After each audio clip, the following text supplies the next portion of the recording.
Hello दोस्तों, तो कैसे हैं आप लोग। उम्मीद करता हूँ सब लोग बढ़िया होंगे।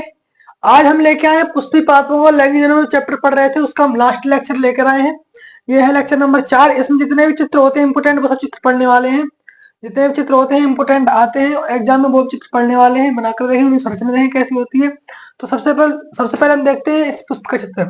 हम सबसे पहले पढ़ेंगे कि पुष्प की संरचना पढ़ेंगे। सबसे पहले पढ़ेंगे पुष्प की संरचना।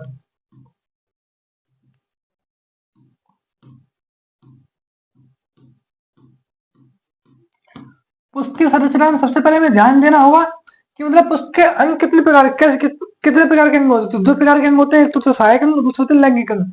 तो पुष्प की संरचना में जो अंग होते हैं ये दो प्रकार के होते हैं। नंबर एक होता है सहायक अंग और नंबर दो लैंगिक अंग। नंबर एक सहायक अंग और नंबर दो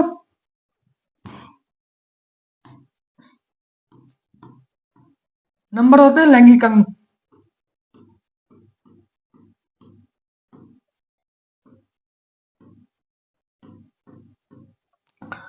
तो पहले हम देखते हैं कि यह पुष्प की संरचना है।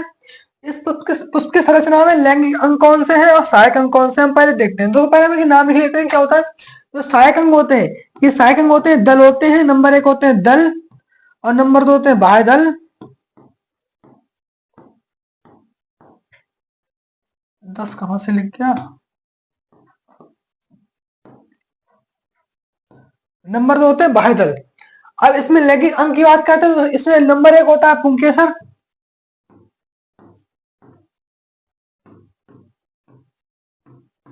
और नंबर दो स्त्री केसर।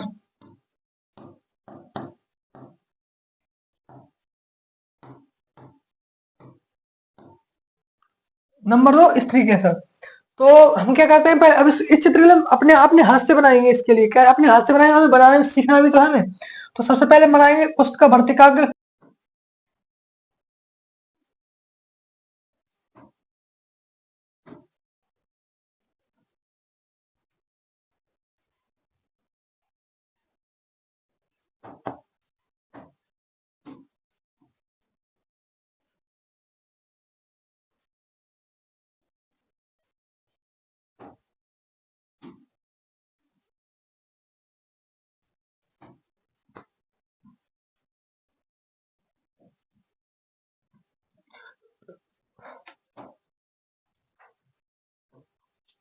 ये होगा परागकोश।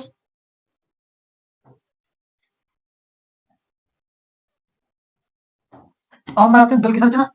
इस प्रकार दल बनाएंगे। नहीं, ये है दल। हाँ,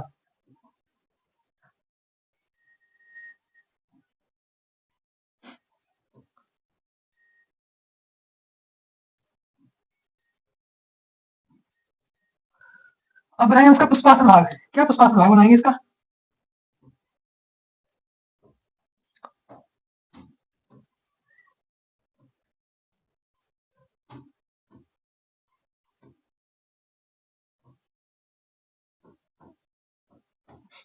ये बन गया फाइनली पुष्प का चित्र। कैसा है बताएं कमेंट में। हमको ऐसे ही बनाना आता है, आप इससे अच्छा बना लेना। कोई नहीं। अब क्या करते हैं, हम चित्र के पढ़ते हैं। इस चित्र का ये उन्होंने बनाया चित्र, इसके पढ़ते हैं भागों के नाम यानी अंगों के नाम कौन कौन से। तो इसमें सबसे पहले देखेंगे ये जो सबसे नीचे होता है, ये जो सबसे नीचे होता है इसका नाम होता है पुष्पासन। पी लिखा देते हैं। यहाँ पर आप ये देख रहे हैं, ये होता है पुष्पासन, जहां पर पुष्प बैठा होता है यानी बैठने के लिए कहते हैं आसन करना। तो ये पुष्प का क्या है, आसन, तो इसे कहते हैं पुष्पासन। ये कौन सा भाग है, ये पुष्पासन भाग है। ये है पुष्पासन, ये है पुष्पासन भाग। इसके बाद हम बात करते हैं इनकी, ये जो डार्क ग्रीन कलर के दो पत्ते दिख रहे हैं, इन पत्तों के लिए कहते हैं बाह्य दल। ये क्या है, बाह्य दल। ये है बाह्य दल। इसके बाद बात करते हैं इन गुलाबी कलर की। गुलाबी कलर जो ये दिख रही है आपके पंखुड़ी, इनके लिए कहते हैं दल। इनके लिए कहते हैं दल। अब ये जो होगा पुष्पासन, बाह्य दल और ये दल, इन्हें तो कहते हैं सहायक अंग। ये क्या होते हैं, सहायक अंग होते हैं। ये क्या करते हैं, ये पुष्प की मतलब नीचे से सपोर्ट करता है इन पत्तियों को बिखरने के लिए। और ये क्या करते हैं, पुष्पासन दल क्या करते हैं, दल करते हैं कीट पतंगों के लिए आकर्षित करने का काम करते हैं। मैंने आपके लिए पीछे वाले इसका क्वेश्चन भी करा था कि दल का क्या काम होता है, ये मैंने पिछले लेक्चर में कराया भी था। अब बात करते हैं इसकी, ये क्या संरचना है, इसको क्या कहते हैं। इसके लिए कहते हैं परागकोश। इसे कहते हैं परागकोश। इसके बाद बात करते हैं इस डंठल की। इस डंठल को यानी ये होता है, इसे कहते हैं तंतु, इसे कहते हैं तंतु। अब इन दोनों को मिलाकर, यानी इन दोनों को मिलाकर क्या कहते हैं, परागकोश और तंतु। यानी इस पूरी संरचना को, यहां से लेके यहां तक की संरचना को क्या कहते हैं, क्या हो, यहां से लेके यहां तक की संरचना को क्या कहते हैं, इसे कहते हैं स्त्री पुंकेसर। क्या कहते हैं, पुंकेसर, इसे कहते हैं पुंकेसर। ये कौन संरचना होती है, यहां से लेके यहां तक की संरचना होती है, इसे कहते हैं पुंकेसर। और बीच में आपको ये दिख रहा है, ये बीच में आपको दिख रहा है, ये इसे कहते हैं योजी। ये परागकोश को जोड़ता है, इसे कहते हैं योजी। इसे क्या कहते हैं, योजी। यह परागकोश को जोड़ने का काम करता है, यहाँ पर ये दोनों भागों के लिए जोड़ता है, इसे कहते हैं योजी। अब ये तो हो गया पुंकेसर की संरचना। अब बात करते हैं इसकी, तो ये क्या होता है, यहां से लेके यहां तक की बात करें, यहां से लेके यहां तक की बात करें तो ये सबसे ऊपर ये है, इसको कहते हैं वर्तिका, वर्तिकाग्र, सॉरी वर्तिकाग्र, इसे कहते हैं वर्तिकाग्र। और ये आपको यहां से लेके यहां तक पतला पतला भाग दिख रहा है, इसके लिए कहते हैं वर्तिका, इसे कहते हैं वर्तिका, इसे कहते हैं वर्तिका। और ये आपको दिख रहा है बीच में गोल गोल, इसे कहते हैं अंडाशय। क्या कहते हैं इसे, इसे कहते हैं अंडाशय, इसे कहते हैं अंडाशय। अब इन तीनों को मिलाकर क्या कहते हैं, यहां से लेके यहां तक की संरचना को कहते हैं, उसकी बात करते हैं हम। तो यहां से लेके यहां तक की संरचना को कहते हैं हम स्त्री केसर। क्या कहते हैं, स्त्री केसर। यानी यहां से लेके यहां तक की संरचना को कहते हैं स्त्री केसर कहते हैं, इसे कहते हैं स्त्री केसर।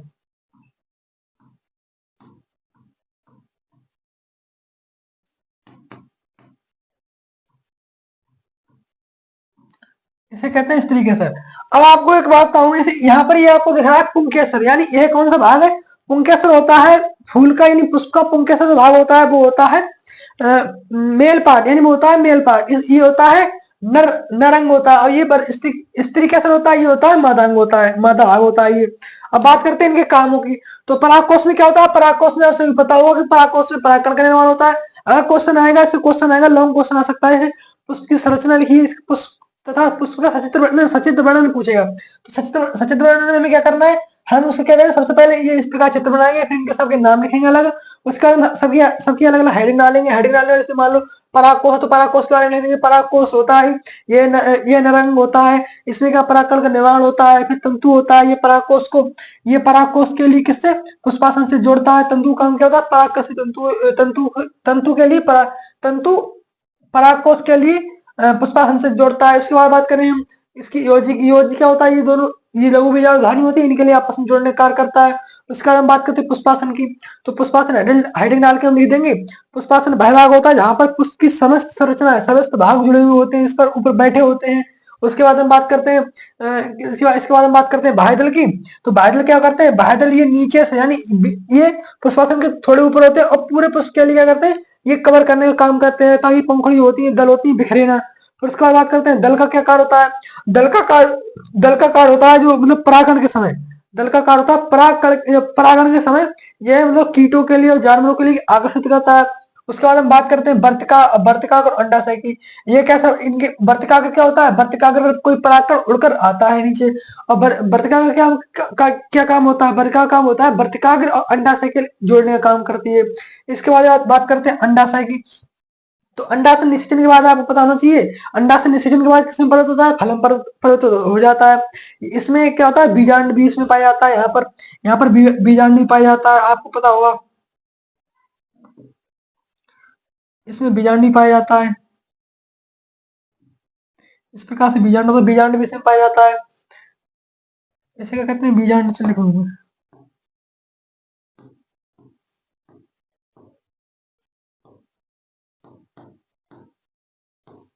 इसे कहते हैं बीजांड। और उसके बाद बात करते हैं मतलब स्त्री के बीजांड अंडाशय की। तो अंडाशय मतलब फल में परिवर्तित हो जाता है।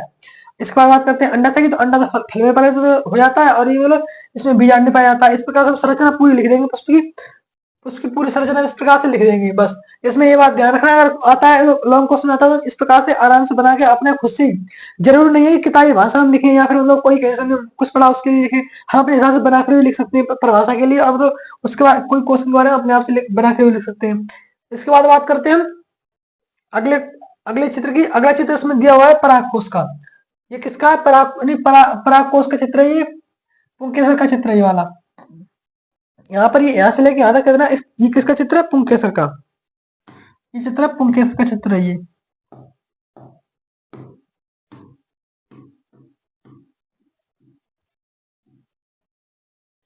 यह है पुंकेसर का चित्र, पुंकेसर का चित्र है ये। और इसमें पुंकेसर में बात करते हैं, इसमें देखो क्या है, ये मैंने आपके लिए बताया था, ये तो योजी है, ये क्या है? ये तो योजी है, ये योजी है, ये परागकोश है, और ये तंतु है ना, सॉरी ये योजी नहीं है, sorry sorry sorry sorry sorry, ये है तंतु। ये क्या? ये तंतु है, ये परागकोश है, यहाँ पर ये जो आपको दिख रहा है इसे कहते हैं योजी, तो बीच में ये जोड़ने का काम करता है। अब इसके बाद हम इनकी बात करते हैं, इसके मतलब इसका क्या, ये क्या है और ये सब क्या है, इसके बारे में पढ़ते हैं हम।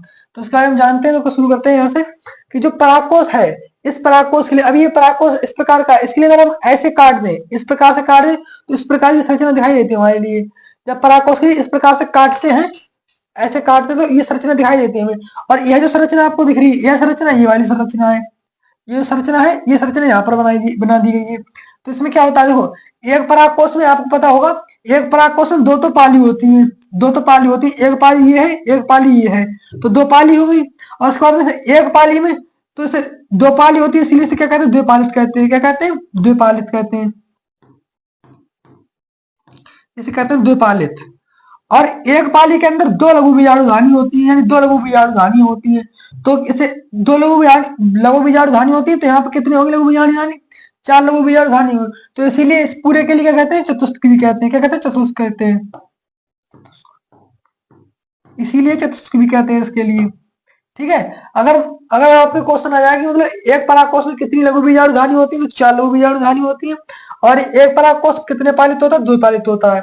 अब इसके बाद हम बात करते हैं, ये इसी पर ये लघु बीजाणु धानी होती है, इन्हीं के अंदर परागकण निर्माण होता है, परागकणों का निर्माण इन्हीं के अंदर होता है। ठीक है, ये मैंने आपको पढ़ाया भी था इसमें परागकण निर्माण में। अब इसके बाद बात करते हैं इसकी, इस चित्र की बात करते हैं। देखो इसमें ये जो यहाँ पे दिखा है, ये एक लघु बीजाणु धानी है, इसका चित्र ये बना हुआ है। और लघु बीजाणु धानी में कितनी कितनी परतें होती हैं? यानी एक परागकोश में चार होती परतें, एक दो तीन चार परतें होती हैं। पहली परत होती है बाह्य परत, पहली होती है बाह्य परत यानी बाह्य त्वचा, फिर होती है अंतःस्थिति, फिर होती है मध्य परत, और सबसे लास्ट में होती है टेपटम। मैंने ये आपको परतें कराई हुई थी पिछले लेक्चर में, आप देख लेना। मैंने ये परतें कराई हुई थी, और टेपटम की कार्य बताया था। टेपटम क्या करता है? टेपटम जो परागकणों के लिए क्या करता है? पोषण प्रदान करता है, पोषण प्रदान करता है टेपटम। इसके बाद हम बात करते हैं अगले क्वेश्चन की। तो अगला क्वेश्चन इसमें दिया है, अगला क्वेश्चन क्या दिया हुआ है? अगला क्वेश्चन किसका है? यह है स्त्री के घर का चित्र।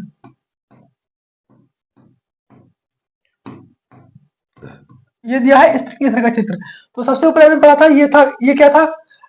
ये था वर्तिकाग्र, और ये यहाँ से आता क्या था? ये वर्तिका था, और ये क्या था? ये था अंडाशय। और इसके अंदर ओव्यूल यानी ये बीजांड है, इसे कहते हैं ओव्यूल को हिंदी में कहते हैं बीजांड। तो यहाँ पर ये क्या है? ये बीजांड से पाए जाते हैं, ये बीजांड पाए जाते हैं इसमें, जो मैंने आपके लिए संरचना बनाई थी इसमें। यहाँ पर ये देखें, ये बीजांड इसमें पाए जाते हैं, अंडाशय में पाए जाते हैं। देखो सबसे पहले इसमें क्या है, इसका चित्र मैंने पीछे बनाया भी था। ये अगर आएगा आपके क्वेश्चन आएगा, आ सकता है कि एक एक स्त्री केसर का चित्र बनाइए, स्त्री केसर का चित्र बना देना आप, और बस इसी यही चित्र बना देना स्त्री केसर का, और आपके लिए नंबर बना। इसके बाद क्या करना है आपके लिए, इसके बारे में थोड़ा थोड़ा अगर लिखने को है तो थोड़ा थोड़ा लिख भी देना कि स्टिमा क्या होता है, स्टिमा का कार्य क्या होता है, स्टाइल का कार्य होता है, ये सब लिख देना। अभी मैंने आपके लिए इधर समझाया था इस वाले चैप्टर, इस वाले लेक्चर उसमें बनाया था। अभी आपको मैंने इस वाले चित्र में समझाया था वर्तिका का काम क्या होता है, और वर्तिका के काम होता है, अंडाशय के काम होता है, ये सब काम आप लिख देना। इसके बाद बात करते हैं, इसके बाद हम बात करते हैं अगले क्वेश्चन की। अगला क्वेश्चन है इसमें एक बीजांड की, यानी एक परपक्व बीजांड की संरचना आती है। तो परपक्व बीजांड की संरचना पूछ लेते हैं, तो उसकी हम पढ़ने वाले संरचना लिए।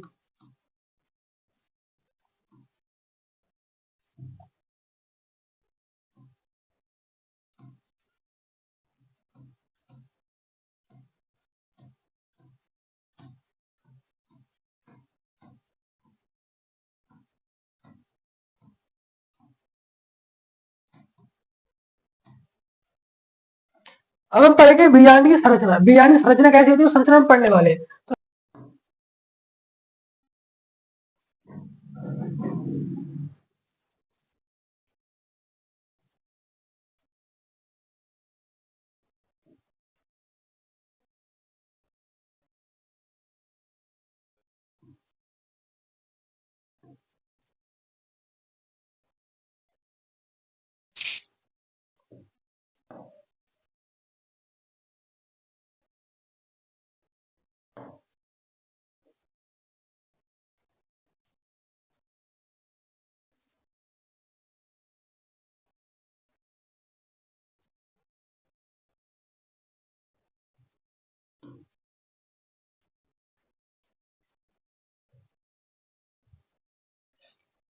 ये देखो बन गई बीजांड की संरचना। अब इसमें हम देखने वाले हैं, ये जो होता है यहाँ पर, ये होता है अपरा। क्या होता है, अपरा। ये होता है अपरा। अपरा के ऊपर क्या होता है, बीजांड लगा हुआ होता है। किसके ऊपर लगा हुआ होता है, बीजांड। अपरा के ऊपर लगा होता है बीजांड। अपरा होता है प्लेसेंटा। ये क्या करता है, ये बीजांड ग्रंथि द्वारा, मतलब इसके लिए क्या करता है, पोषण प्रदान करता है। तो हमने ये बीजांड की संरचना बनाई है, बना रहे हैं। और इसमें पहले अब इनके सबके नाम लिखने वाले हैं। तो यहाँ पर ये क्या है, ये ये यहाँ पर दो अध्यावरण है। ये तो है क्या, ये है बाहरी अध्यावरण और ये है अंताध्यावरण। ये कौन सा है, बाहरी अध्यावरण है। अरे भाई ये है बाहरी अध्यावरण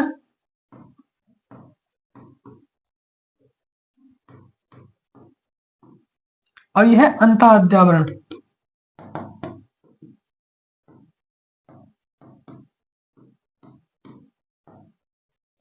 ये अध्यावरण का क्या काम होता है, हम पहले ये जान लेते हैं। जो बाहरी अध्यावरण होता है, यह जैसे आपको पता होगा, ये बीजांड होता है, ये बीज में परिवर्तित होता है। बीजांड किसमें परिवर्तित हो जाता है, निषेचन के बाद में। बीजांड निषेचन के बाद में होता है बीज में परिवर्तित। किसमें परिवर्तित होता है, बीज में। बीज में परिवर्तित होता है। तो यहाँ पर बाहरी अध्यावरण होता है, ये बीज का क्या, बाहरी खोल, मतलब बाहरी खोल बनाता है। यह बीज का बाहरी खोल बनाता है। ये बाहरी, मतलब ये बनाता है बाहरी खोल, बाहरी परत बनाता है ये बीज की। ये किसकी, बीज की बाहरी परत बनाता है। और ये बनाता है अंदर वाली परत होती है, उसे बनाता है ये। तो ये बनाता है अंता परत बनाता है ये। यह बीज क्या बनाता है, अंता परत बनाता है। और ये बाहरी परत बनाता है। अब इसके बाद बात करते हैं हम, इसके बाद बात करते हैं इसकी। इसे क्या कहते हैं, यहां से लेके यहां तक, तो इसे कहते हैं बीजांड ग्रंथ। क्या कहते हैं इसे, इसे कहते हैं बीजांड ग्रंथ। इसे कहते हैं बीजांड ग्रंथ। और फिर बात करते हैं इस वाक्य की। इस वाक्य को कहते हैं, यानी इसे कहते हैं नाभिका। जो क्या करता है, बीजांड को बीजांड से जोड़ता है, इसे कहते हैं नाभिका। कैसे क्या कहते हैं, नाभिका कहते हैं इसे। इसे कहते हैं नाभिका। यह है नाभिका भाग। बीजांड बीजांड का ये नाभिका भाग है। अब इसके बाद हम आगे बात करते हैं। ये यहाँ पर जो आपको दिख रहा है, ये जो भाग दिख रहा है यहाँ से यहाँ तक का, यानी जो आपको भाग दिख रहा है यहाँ से यहाँ तक का, यहाँ से यहाँ तक का जो आपको भाग दिख रहा है, ये वाला, ये जो भाग दिख रहा है, इस भाग के लिए कहते हैं निभाग भाग, यानी चलजल भाग। ये बीजांड का चलजल भाग होता है, फिर निभागी भाग होता है। तो इसे कहते हैं निभागी भाग। इसे कहते हैं निभागी भाग।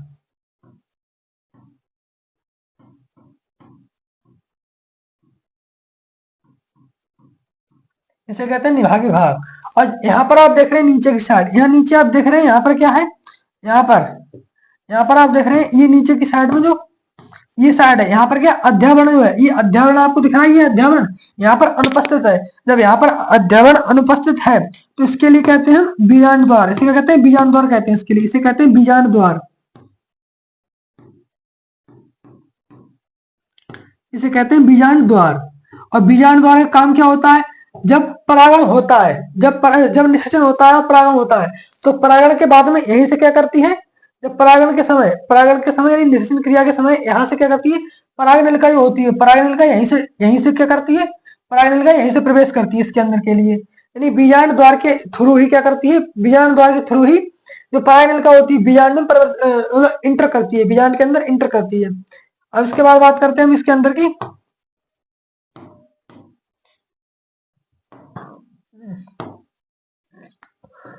इसके बाद हम देखते हैं, ये जो दिख रहा है पहले, ये अंदर ये है, ये क्या है, इसमें होती है कोशिकाएं। बीजांड में ऐसे होती है कोशिकाएं इसके अंदर।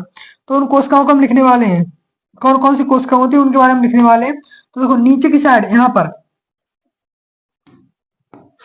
पर होती है 3 कोशिकाएं, 1 2 और 3। और ऊपर साइड भी क्या होती है, 3 कोशिकाएं होती है ऊपर साइड में, और बीच में होती है 1 कोशिका। इन बीच में होती है बीच वाली है यहाँ से लेके बीच में होती है ये वाली, यहाँ से लेके ये यहाँ तक की ये होती है 1 कोशिका। ये आपको देखिए यहाँ पर 1 कोशिका होती है, तो यहाँ पर हम इनके केंद्रक लिखने वाले हैं।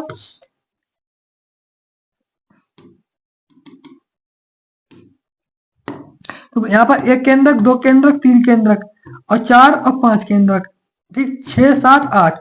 अभी कितने इसमें केंद्रक कितने हो गए, यानी अब आपको क्वेश्चन पूछा जाता है एक बीजांड में एक बीजांड के अंदर कितनी कोशिकाएं होती हैं और कितने होते हैं केंद्रक। तो हम लिखते हैं एक परिपक्व बीजांड में, किसमें, एक परिपक्व बीजांड में, एक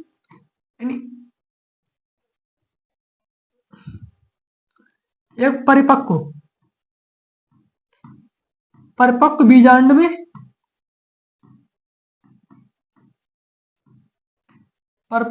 में 7 होती हैं सेल, यानी 7 होती हैं कोशिकाएं और 8 होते हैं केंद्रक। 8 कितने होते हैं, 8 होते हैं केंद्रक। तो इसे क्या कहते हैं, एक बीजांड यानी परिपक्व बीजांड के लिए 7 कोशिकीय और 8 केंद्र की क्या कहते हैं, संरचना कहते हैं। बीजांड के लिए 7 कोशिकीय और 8 केंद्र की संरचना कहते हैं।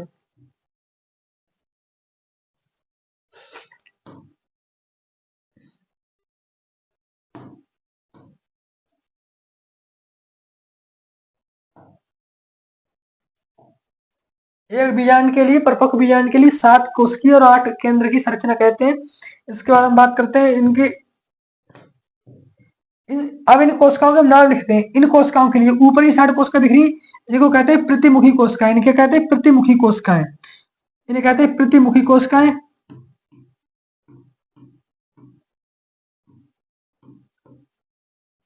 और यहाँ पर आपको ये 2 कोशिकाएं दिख रही है साइड से, इनके लिए कहते हैं हेल्पर सेल, यानी इन्हें कहते हैं सहायक कोशिकाएं। इन्हें कहते हैं सहायक कोशिकाएं।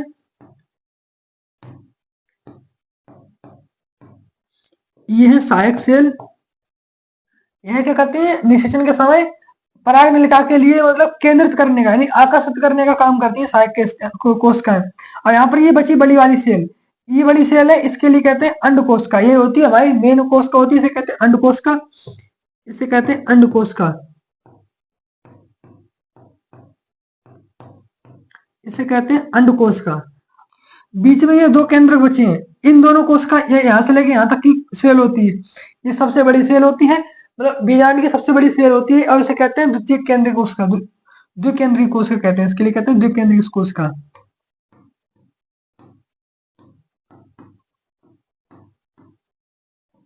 द्विकेंद्र की सेल, ये सबसे बड़ी सेल होती है। इस प्रकार से हम एक बीजांड की संरचना आएगी हमारे एग्जाम में, तो हम इस प्रकार से बीजांड की संरचना बनाएंगे और सभी के अलग अलग अंग लिख देंगे, अंगों के नाम लिख देंगे, और अच्छे से अगर चित्र बनाएंगे तो हमें अच्छे नंबर मिलने के चांस रहते हैं। अगर लॉन्ग क्वेश्चन आता है कि बीजांड की संरचना बनाइए और सचित्र वर्णन कीजिए, तो इन सब के कोशिकाओं के इन सब अंगों को बनाना है, इन सब मतलब इस चित्र को बनाना है, उसके बाद सभी के एक एक काम लिख सकते हैं, इनके बारे में थोड़ा थोड़ा लिख देंगे बस। इसी प्रकार से अगर लॉन्ग क्वेश्चन होगा तो आपको पूरे नंबर मिलने के चांस रहेंगे। आप इसके लिए तो अच्छे से याद कर लेना। ये जो है आपके लिए दिख रहा है, ये है ट्रिपल स्टार क्वेश्चन, 5 स्टार मानो इसके लिए। 5 स्टार क्यों, क्या है कि परिपक्व बीजांड में कितनी सेल होती है, 8 सेल होती है, केंद्र कितने होते हैं, 8 केंद्र। ये तो आप सुनो रट ही लो, इनके लिए ये तो आपके लिए अति लघु में मिल सकता है, या अति लघु में नहीं मिलेगा तो आपके लिए जो होता है मतलब विकल्प वाले क्वेश्चन उसमें मिलने के चांस रहते हैं। अब इसके बाद क्या है, बस इतने ही मतलब क्वेश्चन चित्र थे, बस इतने ही क्वेश्चन चित्र थे। आपको अगर अच्छी लगी हमारी वीडियो तो हमारी वीडियो को लाइक करें और चैनल को करें सब्सक्राइब। मिलते हैं किसी नेक्स्ट वीडियो में, तब तक के लिए धन्यवाद, और चैनल के लिए सपोर्ट करें। बस थैंक यू, जय हिंद।